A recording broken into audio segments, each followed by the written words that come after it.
Welcome back. This segment brought to you by Daniel Hood Roofing. Easy financing with no down payment, no third-party contractors, free online estimates, and they handle your insurance company so you don't have to. Put all that together with a history of putting quality roofs on East Tennessee homes, you can't beat Daniel Hood Roofing.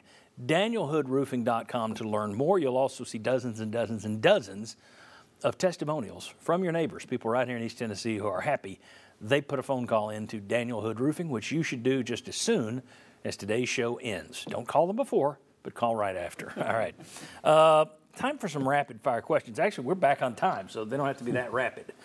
Still, one for everybody here. Chuck, we'll just go around the wall a little bit here. Chuck, Tennessee gave Kellie Harper a one-year extension this past week. Tennessee's statement pointed out that counting her last team at Missouri State, she has led her teams to the Sweet 16 in 3 of the last 4 NCAA tournaments. Is this extension a wise move? I'm going to say yes, and I'm going to say it's just the general direction of the program. And you're bringing in better players, which you really, really badly need. The knock against Kellie right now to me is, and I've said this, you lose to the good teams and you beat the bad teams. And if the Sweet 16 is your ceiling, you need to get a little bit higher than that. Okay. All right. Well, we've got time, so I'll let anybody else. Anybody who wants to jump in and piggyback off something one of our main answerers says can. Anybody have anything to add to that? I'm okay with a one-year extension. That's all they gave her. Mm-hmm. And to me, that's all that's They've done that each year since she's been there. So, but I think this is a big year for her. Oh, yeah. You need to be going past the Sweet 16. Exactly. What is that number extended to? What year is with that extension? She's got 4 years left now. Yeah. Okay. Yeah. Okay. So it keeps you basically in that recruiting thing. The thing that hurts her is LSU went out. Exactly. Hires Kim Mulkey, and boom, gets the national championship. With 9 different players. And there are people at Tennessee who are saying, no, wait a second. Tennessee and UConn are the kings of this sport, the women's basketball. Why didn't we do that? That I think works against Kellie Harper. Well, I don't think it's necessarily fair. Kim Mulkey's going to go down in history as probably 3-4 best coaches ever. And then LSU give her like a $2 million a year salary. Would Tennessee have spent what LSU did? Right. The other thing is that Holly Warlick's winning percentage is better than Kellie Harper's. That's why I think this is a big year for Kellie Harper. Yeah. Now, Holly seemed like it dropped off there. So if Kellie's builds, that's different. But bottom line is she's okay. She's okay so far. Yeah. All right. Number 2, Jimmy, we'll just stay with you. After falling to 5-10 in SEC play, losing to Tennessee Tech this week, and dropping into the 40s in RPI, well, of course, Tennessee just wins the first 2 games against Vanderbilt, no problem. They get the walk-off win in the first game and then just poleaxed them yesterday. They got game 3 today. So I was looking on the message boards and I was seeing, told you, Omaha. Okay. Everything okay now? Everything fine? No, it's not everything okay right now. Baseball is a long season. We've seen, I thought the win Friday night when they were down 3-1 in the last inning against a great relief pitcher, and they hit 2 home runs and then won it in 12. I thought that might be the game that turns the season around.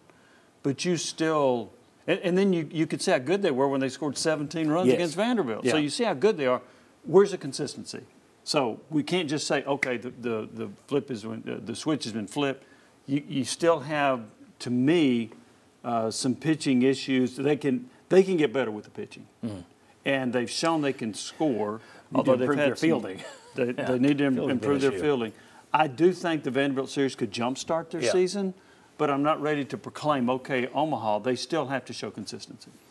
I would just point out that while this isn't a guarantee of anything, there were a lot of teams who were struggling at the midway point last year that didn't go on to win the national championship. But I think you can look at Ole Miss and say, all right, let's calm down. Good example. Let's calm down. Because Ole Miss didn't look good at this point last year.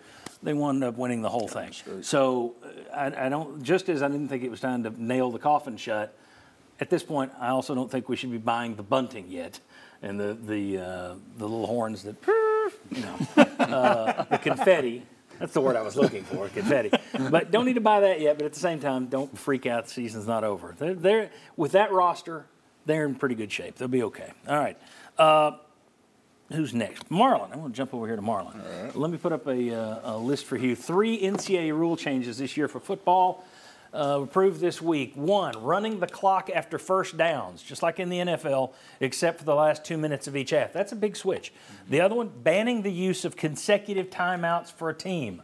So no more icing a kicker is mainly what that is. Carrying over a foul to the second or fourth quarter rather than playing an untimed down. Which of those three moves is the best move? And we'll talk about in the next segment what impact it might have on Tennessee. But of those three, which do you like best? The running the clock after first downs except the last 2 minutes, banning the use of consecutive timeouts by any team, or carrying over a foul to the second or fourth quarter rather than playing an untimed down? I would probably say, man, that's. Or if you don't like any of them, that's fine. I would say the one that probably makes the biggest difference in the game is probably that last one when you're talking about carrying the foul over. Is that correct? Yeah. I got bad eyes. So I would say that's probably the one that's most important. That'll probably impact the game a little bit more. I was leaning towards running the clock after the first down. I think that'll hurt you as well as when you're trying to save some clock. Yeah. When you get in those late game situations. But I ain't in love with either one of them. I don't think that's okay. Were any of these necessary? Huge deal. I mean, they're shortening the game is what the idea is. I'm all for shortening the game, but I don't know that running the clock is a big difference. There are other ways to shorten the game. I don't think I would have gone there because that's a difference with the NFL that I kind of liked. Me too. So I don't know that any of these were – I guess I don't like icing the kicker, so fine, take that away. I'm glad with that. And also, there's no reason to have an untimed down at the end of a quarter. I'm okay with that. I don't think this is going to save you a lot of time. Yeah. But I'm okay with look, Major League Baseball really tried to speed up the game, right? I think I think college football is trying to get away from these 4-hour games. They start overlapping, and you can't watch your game. And I can understand at least some of that. Basketball's getting too long, too. Here's the way you do it. Basketball's getting too long. You can't play a game now in basketball. It's not 2 hours and 20 minutes. Every game is 2 hours and 20 minutes. And it's all because none of these guys feel confident to call a foul or make a call the ball's gone out of bounds. Well, we got to check the replay. Yeah. Here's an idea. One, either limit the replays. You get 5.5. Do that. With that. Or you get 90 seconds. Yeah. And if you can't make your mind up in 90 seconds, that's it. Tough. And have a little timer on there. Yeah, and people who say to me that, well, but you got to get it right. Well, there were years somehow you get had, it right in 90 seconds. You had championships in these sports for many years before television replay came into it. We love buzzer beaters. So if you 5, 4, you got to make the call. That's drama. Steve Shaw supports the 90-second, by the way. Yeah. To keep it. Smart if man. you can't make a decision by the end, move on. It's play not on the field conclusive. stands, yeah. It's not conclusive. All right, last one, very quickly. Tennessee's they announced this week they're going to be playing basketball, a game at Wisconsin. That's a return trip, I think, from 2019. So Tennessee will be going to Wisconsin this year. They're also playing in the Maui Invitational this year. But I wanted to show you Maui Wowie. Look at this list. Josh, look, I'm not going to expect you to go back to the Great Alaska Shootout of 1984. But in terms of preseason tournaments, I don't know that I've seen one this good. I mean, have you seen one better than this that you can remember?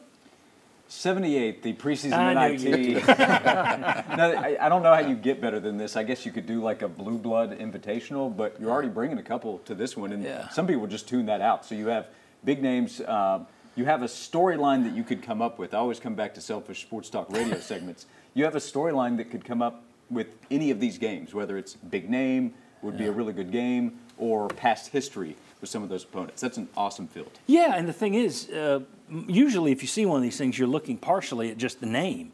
With the exception of Syracuse, who has the name, and Chaminade, who's the host. So you're going to have 7 good teams. Always there. Yeah. They got 7 really good teams. 6 of them made the tournament last year. Right. So it's not just, well, you've got this team with a name. Those teams have names, and they were good last year. I mean, Boeheim, it was his last year. So you have a new coach at Syracuse.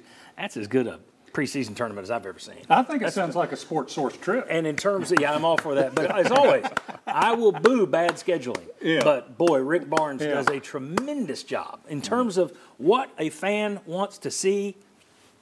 He's worth the money in terms of his scheduling, man. I'm those going are to good Maui. schedules. You're going to miss those work trips. All right, there we go. All right, when we come back, how will that new clock change we just mentioned, how will that impact Josh Heupel's warp speed offensive system? Or will it? We'll debate that next on the Sports Source.